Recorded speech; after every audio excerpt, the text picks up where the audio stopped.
Hi, Howie the Butcher back. This video I'm going to share with you my daughter-in-law's favorite hamburger, a chorizo burger.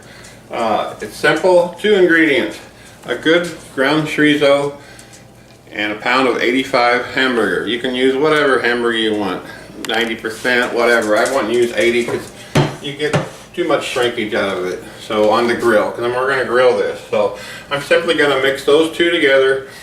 I'm going to add a little bit of pepper. It really doesn't need anything because of the chorizo, but I like a lot of pepper. So I'm going to mix that up real good, and I'm going to make big patties here. We'll show you in a minute. Got it all mixed up real good and ready to patty it out. I want to talk about chorizo again a little bit. It's simply a spicy Mexican sausage. There's many kinds available. You can get the little tubes, which has great flavor.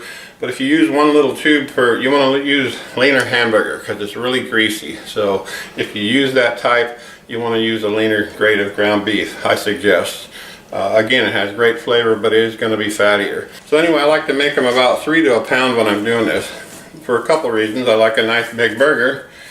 Secondly, I'll use a big old jalapeno bun, and I'm going to toast it. So these are fantastic. And like I said, it's my daughter-in-law's favorite.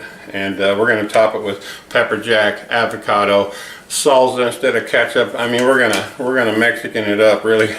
So there you have it. That's about the size patty I like to make. So we're ready to put our chorizo burgers on. We got it set at 400. We're going to go 6 minutes aside, and we should be good to go. Okay, our 6 minutes are up, and we're ready to flip them. Look at those.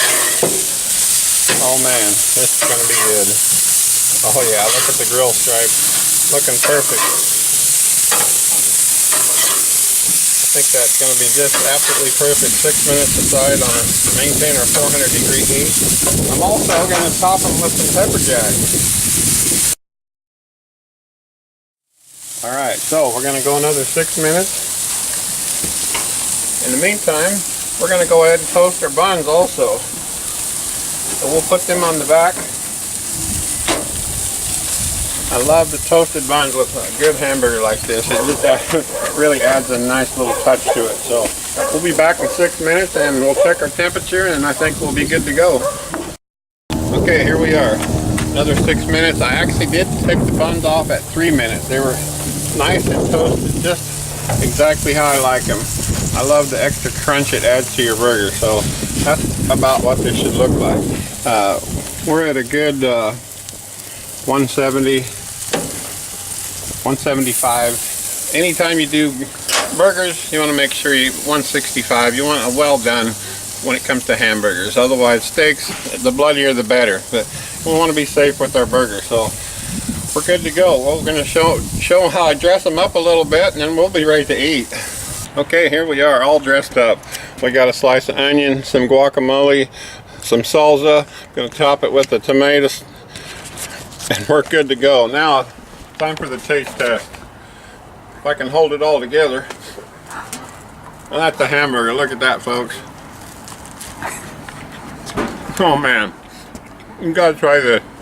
Simple, different, impressive. You're gonna love it. Thanks for watching. Hope you enjoy this. Remember, if you don't know meat, know your meat man.